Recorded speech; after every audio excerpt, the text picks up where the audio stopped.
kg. Năm nay em tròn 16 tuổi, đang học tại trường Trung học phổ thông Trần Can. Em có sở thích múa, hát, mơ ước trở thành một cô giáo mầm non để dạy các em vùng cao. Bộ trang phục em đang khoác trên người mình gồm áo, quần, dây lưng và mũ vòng cổ.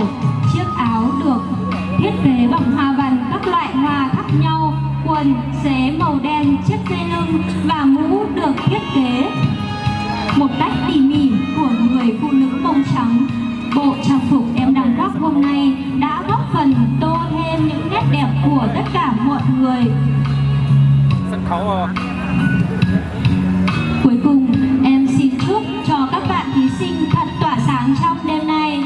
Xin chúc hội thi thành công!